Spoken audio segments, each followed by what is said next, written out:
fought against, fought to annex different territories of India.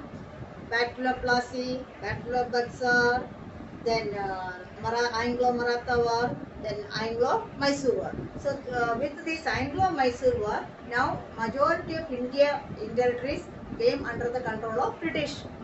Now they thought that they wanted to, they adopted different methods. Besides the wars, they adopted different methods to annex the other Indian territories. So these were known as in Indian history, these were known as the strategies used by the British to annex the Indian territories. Who can say what is the word meaning strategy? Strategy means clever plans. Clever plans formed by the British to annex the Indian territories. I told you, so many wars so far they fought in order to annex the Indian territories. Now they stopped the war and they started some clever plans in order to annex the Indian territories. Some of the important strategies used by the British to annex Indian territories were: 1. Subsidiary alliance, doctrine of lapse, and annexations. Subsidiary alliance. It was introduced by Lord Wellesley. So what is the meaning of, see, you can see Lord Wellesley here. And what is the meaning of subsidiary alliance? So according to the subsidiary alliance, an Indian ruler had to maintain British troops in his state either by giving some of his territory or by paying for the maintenance of the troops. Actually what happens is, if the Indian rulers did not pay the fixed amount of money for the maintaining of troops, automatically that territory became the part of British. That was the clever plan introduced by Wellesley. According to this strategy, Nizam of Hyderabad and Awadh, two other local rulers, joined this system. The second one was doctrine of lapse. Second one was doctrine of lapse. So, doctrine, have you heard about Jhansi Rani Lakshmi Bai? Yes, all are very familiar with this word, Jhansi Rani. Okay, she was a very brave woman, fought against British. See, what is this plan was? Just I make you understand what it is. Traditionally, if a king died, then the next successor would be his son or a daughter. If son or daughter is not there, they used to adopt the either son or daughter. But the Britishers refused to accept this type of adoptions. So they introduced one new suggestion, a new strategy or a new clever plan in order to annex the Indian territory. What was that was, if an Indian ruler died without any natural heir, and the kingdom automatically became the part of British rule. Then what is the meaning of heir? H-E-I-R. The heir means successor. If Indian king did not have his own son or daughter, and the British refused to accept any adopted son as the successor. So that is the meaning of doctrine of lapse. Lapse माने loss हो जाएगा, नष्ट हो जाएगा. Next one is the example is Jhansi Rani Lakshmi Bai. She did not have her own son. She adopted one son. So the British ruler refused to accept or given the successorship to the adopted son. So that is the meaning of doctrine of lapse.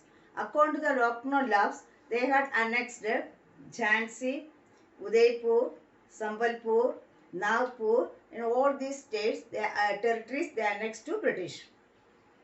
Next one is annexation. Annexation means, see, it is written here, annexation means taking the territory by the use of force. Taking the territory by the use of force. Force, you know what is Jabardasti. So, why force? Why hook and crook? They are annexed the Indian territories and joined the British Empire. So, these were the three clever plans used by the British besides the war in order to annex the Indian territories to British. So this Wellesley was an ambitious man, and he wanted to make Britain as a powerful kingdom in India. And this doctrine of lapse was introduced by Lord Dalhousie. And next one, these are the three strategies. Strategy means clever plans besides the war in order to annex the Indian territories to British. Then next one more war we wanted to learn one more war. So that war was known as the Anglo-Sikh War. Sikh, you know, Sikh majority Sikhs. Which was the Sikh state of India? Okay, you know that is Punjab. Okay, this Punjab, that was Dr. Maharaja Ranjit Singh. See, this is the picture of Maharaja Ranjit Singh. He was the man who made Punjab a powerful kingdom. A powerful kingdom after the decline of Mughal Empire.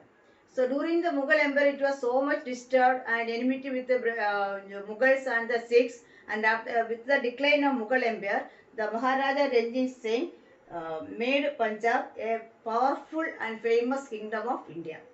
But he maintained a friendly relation with the British. So the British did not get a chance to annex Punjab during the time of Maharaja Ranjit Singh. So after the death of Maharaja Ranjit Singh, the Punjab was full of chaos, conflict, and at a time of anarchy there. And nobody was take care of this Punjab then. Then the Khalsa took the control of Punjab. Khalsa means the Sikh army.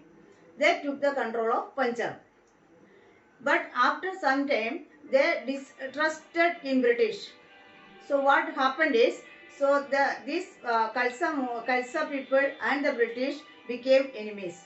So the British took advantage of this enmity and they started to fight war with these Sikh people.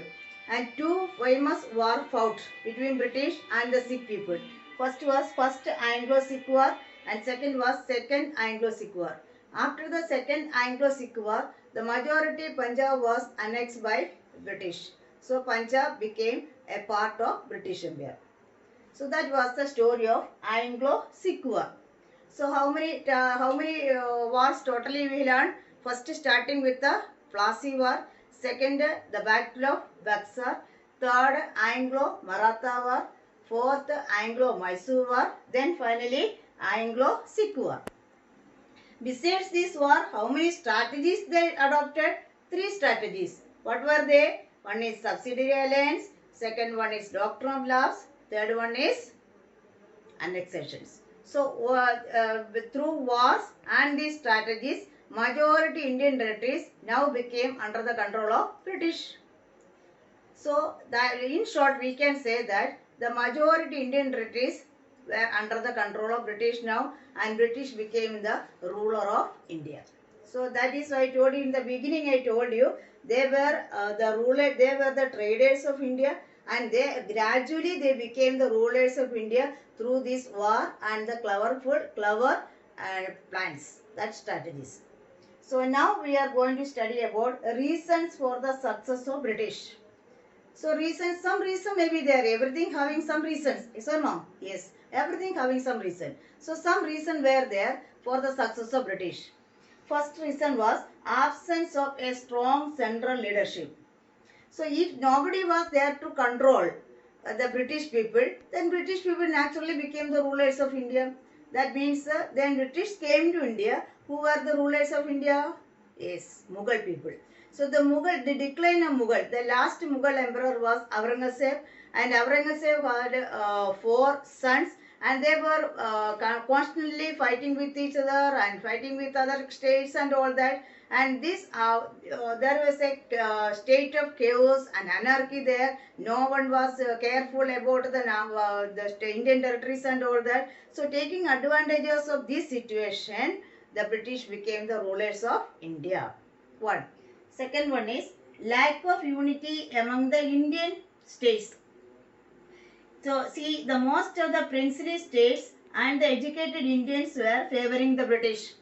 That means princely states means though the British were, almost all the Indian territories were under the control of British, but some states were still ruled by Indian kings. That states were called princely states. Kashmir was a princely state. Hyderabad was a princely state. So this Gwalior was a princely state. So this type of princely states were there. So these princely states, the British people were so much favored for these princely states, and the kings also lived under the control of these British. So they were naturally supported the British. Next one is westernized educated people. These educated people thought that after the ruling of British, India became educated country. Education, they brought education. They abolished almost all the superstitious beliefs from Indian territory. So they naturally favored the British. Then, so next one is weakness of the Indian rulers. So what is the meaning of weakness of the Indian rulers? The Indian rulers, so many people, now the princely states, they were living under the control of British, and they were established a friendly relation with the British, and they, taking advantage of this friendliness, they lived a comfortable life, a lavish life, without caring the people. And the people, the Indian people, the common Indian people, they were starving to death. They did not have any food to eat, and no discipline, no rules, no regulation, nothing was there. The princely states were have a friendly relation with the British, and they were in friendship with the British, and they did not care about the common people. So last one is British Superior Army and Navy. British Superior Army and Navy, that you know, we Indians very poor people, that we did not have much weapons or modern weapons and all that. We only have the swords and all that. But at the same time, the British had the guns and everything they had, and also they had a trained and disciplined soldiers. So the Indian people did not have trained soldiers, nor disciplined soldiers. Neither they have neither they have trained and disciplined soldiers, nor they have the modern weapons. So by competing with the British, or by fighting with the British, naturally the failure, or the the British naturally defeating the Indian people. So that happened the 1850s, and the first war of Indian independence also the same thing happened. We did not have much weapons with us. So this type of reasons were there for the success of British in India. So that was what are the same reasons? One is the reasons were, first one was absence of strong central leadership. Second one is, all of you say, absence of strong central leadership.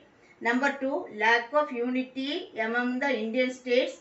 Then third one, weakness of Indian rulers. Fourth one, British Superior Army and Navy.